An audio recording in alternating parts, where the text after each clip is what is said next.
Why did I take out those 2 studs? Because they weren't needed. Having those 2 extra studs in there would have made it a lot more difficult to put in insulation in that wall. Plus, I'm going to run electrical from here to this corner here, because I need to have power in the hallway. So I didn't want to go through extra studs just to do that. So I took them out. These 2 studs right here, it's the same thing. They're not needed, so I'm going to remove these to make it easier to put insulation in here.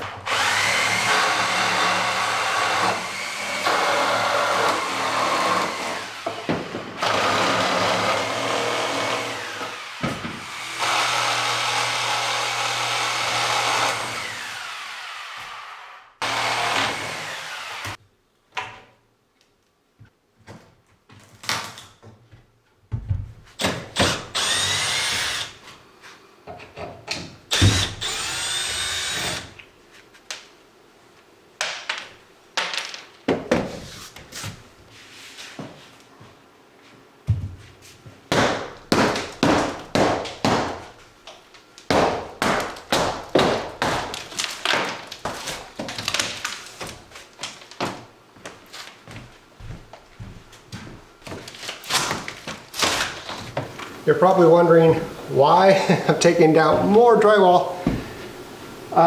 It's simply because this is where the closet was for the hallway, and I figure it's going to be a lot easier just to put up new sheets of plywood from here to here than it is just to patch this hole and make it look good. Plus, this drywall just didn't look good at all. The corners over here are really, it was bad. So the drywall person is going to be better. I think it's going to be better for the drywall person if it's just one big piece that can just go over this. That's my guess. So wanted to get this stuff out. Plus I need access down here to get the electrical run around this corner, which you'll see in a second. Okay, got the outlet installed. So now I have an outlet here in the hallway, or the receptacle box for the outlet. I got that installed. It's off the same circuit that's powering the outlets in this room over here. After that was done, I did some more things I didn't record, so I'll walk you through those. So first thing I did is I put this 2x4 in place here in the corner, and I did that because, actually go inside here, in the doorway here, so drywall is going to go along the face here. Well, there wasn't anything in the corner for the drywall to attach to, so I needed to make a 90-degree corner right here, so I put this piece in there. And then I also moved a junction box. If you guys remember a couple episodes back, when I first started electrical work, I had to extend the length of these 2 wires here to come down to the light switch box down here. And one of you pointed out that when I installed this junction box, I did it right on the header, and that's going to get in the way of the trim around the door. So I ended up just removing it and putting a block in place, as you can see here, and then raised it up a little bit. I hope that's enough for the trim. Man, if it's not, I'll notch out the trim, I guess, and it'll be okay. So now that you're up to date on where we are with the project, what I want to do with you is to walk through the electrical for the bathroom and the kitchen. I've been doing some reading on code for both, and I think I have it down. I have it written down, so I'm going to walk through where I'm going to be placing electrical outlets and ceiling fans and all that kind of stuff in the bathroom, and then in the kitchen outlets and stuff like that. So let's walk through those together. I'm not going to do the work today. I'm just going to lay it out, mark it, and then next episode I'll be doing the work. So I have notes for the electrical needs here in the bathroom to make it to code. Both bathrooms will be the same. So the first thing is the lighting in this bathroom has to be on a dedicated circuit, and I'm going to have the lights on the ceiling, the vanity lights, and the fan to vent out the humidity in here on the same circuit, so it'll have to be a 20 amp circuit. Number 2, I need to have a dedicated 20 amp circuit for the outlets in here. And I've determined that both bathrooms will have their 2 dedicated circuits on their own. So I'll have 4 dedicated circuits for the bathroom, because if I put in outlets along the countertop here for the sink, and it's on its own dedicated 20 amp circuit just for this bathroom, I can use that same circuit for outlets along the wall. If I were to share the same 20 amp circuit between the 2 bathrooms, I would have to have separate circuits for the countertop receptacles and separate circuits for the wall receptacles. So I'm just going to separate the bathrooms with dedicated circuits, make it easier for myself. I can't place an outlet in the tub or shower area. That makes sense. And if I do any sort of lighting in the shower area, it has to be a waterproof fixture. I'll need to have a switch for the ceiling light, a switch for the vanity light, a switch for the exhaust fan, or fans if I have 2 in here, probably just have 1. And if I have a heat lamp, I'll have to have a switch for that. But if I have a heat lamp and the fan combo, that needs its own dedicated 20 amp circuit. So I'm not sure if I'm going to put a heat lamp in here or not. So there's a couple other things I want to talk about really quick, even though it's not electrical. It's about the fixtures. I need to make sure that they're in the right space to make sure that my outlets are going to be installed in the right space. So there's code for the distance between fixtures, toilets, tubs, sinks, showers, that kind of stuff. So in this bathroom, I need to make sure that my side-by-side toilet and sink are at least 30 inches center to center spacing. So center to center, basically center to center is 40 inches. Okay, we're good. We're good on that. So these can stay where they are. And then I need a 21-inch minimum spacing between the front of the fixture and the front-facing wall. So that's this. That's definitely at least 21 inches. So let's just double check. 21, oh totally. 21, oh no problem. And then 15 inch to center a fixture and the side wall. So side wall, center a fixture for the sink. We're at 25 inches. We're good to go. So this stuff is laid out correctly. Oh, actually, shower and toilets need to be 21 inches at minimum. That's not going to be a problem. Oh yeah, no problem there. What I'm going to now do is measure to make sure the outlet that's over by the sink is within code. It needs to be between 1 foot and 3 feet from the edge of the sink. And we are at 18 inches to the wall, and if I go diagonally, I don't know if that's the way you measure it, it's at 22 inches. So now I'm going to do the same thing. I need to put an outlet on this side of the wall, and it can't be above the sink or the toilet, but it can be to the side. So I think I'm going to put it right here. Let's see here, because it needs to be within 3 feet. That, it needs to stay away from the toilet though. I don't know if it needs to stay away from the toilet or not. So I think I'm going to put one right here. That'll be at the edge, not above the sink. I think we'll be fine. So I'm going to put one right there. And then I'm also going to put one between the sink and the toilet, so that way I can install a bidet. The last thing to check is to make sure that if I'm in a dry area of the bathroom, meaning that I'm not in the tub or in the shower, that I have access to an outlet within 6 feet of me no matter where I am. So I'm going to put 6 feet on the tape measure here. Yep, that's within 6 feet. If I'm here, definitely within 6 feet. If I'm here, definitely within 6 feet. So just these 2 outlets, this one and this one alone, give me the within 6 feet of an outlet rule. All right, while I was reviewing what we just talked about, I noticed a couple things. Number one, so there's this lone wire doing nothing.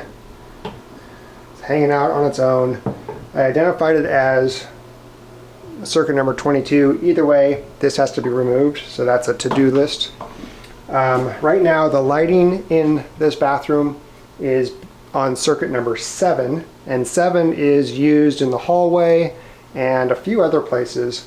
So I need to change this to a dedicated circuit for the lighting, for the light, for the fan, and for the vanity lights. So that needs to be dedicated, so I need to change that. And then the existing outlet in this room, in this bathroom, is on number 10, and number 10 is also being used in the other bathroom. So I need to make this outlet and the other ones that I'm installing in here on their own dedicated 20 amp circuit, and it'll be GFCI and AFCI, and the light circuit will be AFCI.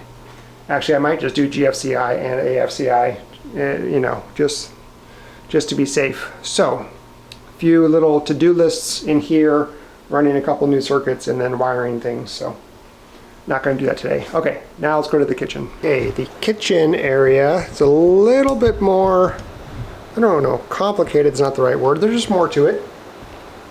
How did we, let's see, where are we trying to look at over here? I think we want to look this way.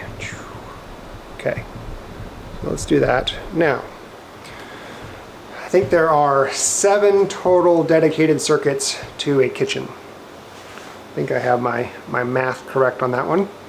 Number 1 is the lighting to the kitchen. So ceiling light, and if you have like cabinets, under cabinet lighting and toe kick lighting, and maybe like little work area lighting above the sink or something like that. That all can be on one circuit.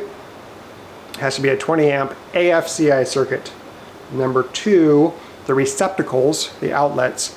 There needs to be 2 dedicated 20 amp, what are they, GFCI plus AFCI circuits. There needs to be 1 outlet for every countertop that is at least 12 inches wide. There needs to be an outlet within 2 feet of both sides of the sink, and there needs to be an outlet within 4 feet of each other along the walls of the kitchen. Okay, and that requires 2 dedicated circuits. The appliances, the large appliances, require dedicated circuits. So the range, the oven, it's an electric oven. It requires a dedicated 240 volt 50 amp circuit, and that's already wired in, so we got that, that's good.